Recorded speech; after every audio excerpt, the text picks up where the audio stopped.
parte de la gran investigación sobre las iglesias en Colombia. Solamente escuchen esto.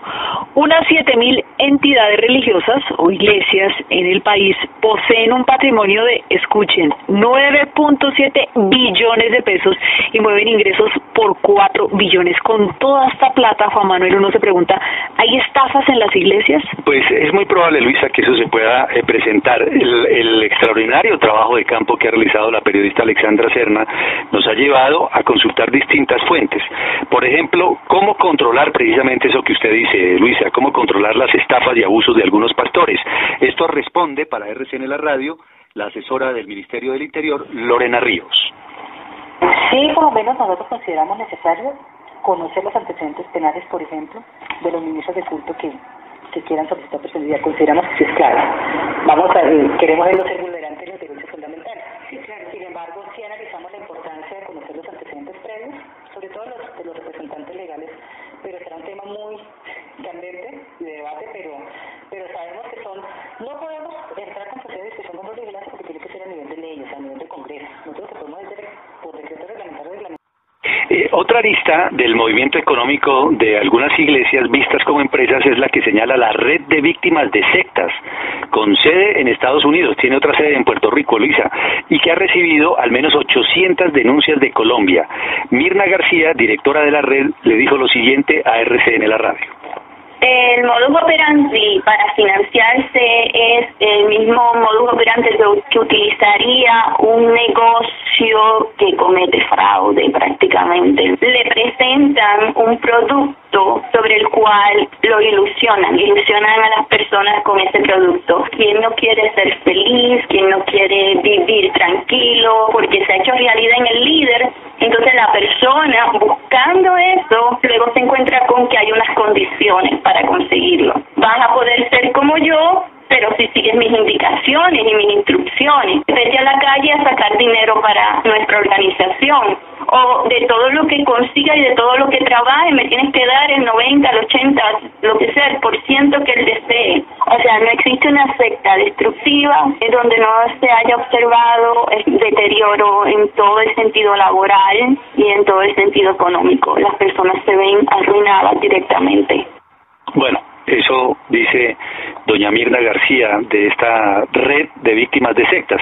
Y una expastora de una iglesia cristiana de Medellín le narró a RCN La Radio cómo cambió el estilo de vida del pastor principal pasando de un interés general a un interés particular. Ella nos pidió que distorsionáramos su voz por motivos personales de seguridad.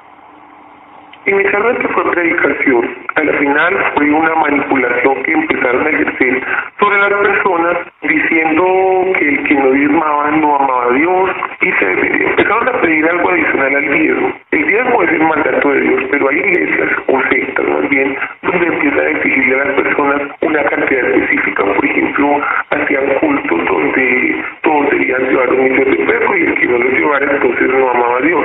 Se invertía en el local que estaba un poco acabado cuando recién se inició allí, se invertía en hacer ayudas sociales, en hacer comidas para personas en lugares de pronto más vulnerables de la ciudad, se invertía en la ayuda que se da a los niños dentro de la iglesia, empezó a invertir en que se pasó para un estrato más alto a vivir, empezó a cambiar de carro, con una cantidad de lujos para él, para su casa, para sus hijos, y no para el resto de pastores que lo acompañaban, que a veces no se ganaban más de un mínimo. 7 millones de pesos era lo que nos decía que el mínimo necesitaba para poder llevar el nivel de vida que tenía. Y Alexandra Serna también localizó a esta joven, quien pidió también reserva de su identidad y nos contó cómo el compañero sentimental de una amiga abrió una iglesia de un día para otro. Lo sorprendente es que ella tenía una relación con él desde hacía mucho tiempo, que me imagino que tenían sus problemas como todas las parejas, pero o sea, nunca supimos que ellos fueran cristianos ni mucho menos. Y pues que de repente llega él casado con otra mujer y que a montar iglesia, pues entonces ya van a ser pastores y los ungidos y mejor dicho. Entonces lo sorprendente ahí es porque una persona como esa pues tiene como la potestad de ir a montar una iglesia y decir, no, yo soy el pastor elegido por Dios, cuando tiene su historia así, haciéndole pues ese daño a mi amiga, porque ella realmente está muy mal. Sin embargo, el sociólogo William Mauricio Beltrán de la Universidad Nacional, autor del libro Del monopolio católico a la explosión pentecostal, pues dice que no hay motivos para escandalizarse ante el éxito económico de algunos pastores, de los más de 5.200 iglesias registradas en Colombia. Su explicación es controvertida. Si uno quisiera ver a un pastor como un empresario exitoso, no hay razón para escandalizarse del éxito que tenga un pastor diferente al éxito que podría tener cualquier otro empresario. No tienen que estar de acuerdo conmigo, pero puede generar, digamos, bastante controversia. Si usted es aficionado al fútbol y encuentra una satisfacción especial en ir a ver los partidos, ¿qué pasa allí? Usted paga para entrar al estadio, ver el partido, y fundamentalmente ese espectáculo tiene un efecto en su estado anímico. Pero nadie le va a decir a usted que ha sido explotado o manipulado por ir a ver un partido de fútbol. Y nadie se va a escandalizar porque el empresario del fútbol sea rico a partir de que usted asista ya. Eso es aceptado normalmente. Bueno, uno podría pensar que en las iglesias ocurre algo relativamente parecido. La gente va a los cultos y en cierto sentido presencia algo que es muy parecido a un espectáculo. Y esto opina uno de los más conocidos pastores de Colombia, Ricardo Rodríguez, del Centro Mundial de Avivamiento, a propósito de la prosperidad de algunos pastores. Porque el primer mandamiento de Dios a todo hombre es fructificar y multiplicados. Y fructificar tiene que ver con prosperen, avancen. Las naciones que abrazaron el Evangelio, por decir algo, en el siglo XV, que abrazaron la Biblia, las Escrituras, lo que llamamos iglesias cristianas, fueron las naciones que prosperaron: Alemania, Inglaterra, Francia. De ahí que los Estados Unidos es una nación que se hizo tan poderosa. Su primera constitución, que fue en Filadelfia, el Congreso se arrolló a hacer leyes conforme a la Biblia, y eso hizo que fuera una nación poderosa. Hoy ya no es igual.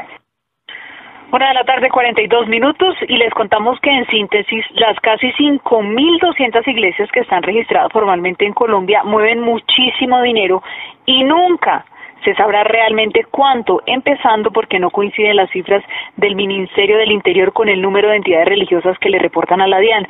Son más de 13 billones de pesos solamente por la declaración de ingresos y patrimonio que hacen cada año. El punto es que la riqueza y la prosperidad de algunos de sus pastores es lo que genera suspicacia acerca de sus verdaderas intenciones, espirituales o económicas. Y eso que falta un capítulo inmenso por tocar, las relaciones de las iglesias con la política. Hurgando allí se encontrarán sin duda grandes sorpresas, Juan Manuel. No olvidemos, Luisa, que esta es una gran investigación de RCN La Radio y un trabajo de campo de una periodista investigadora que tiene muchísimo futuro en Colombia, que es Alexandra Serna. RCN Noticias del Mediodía.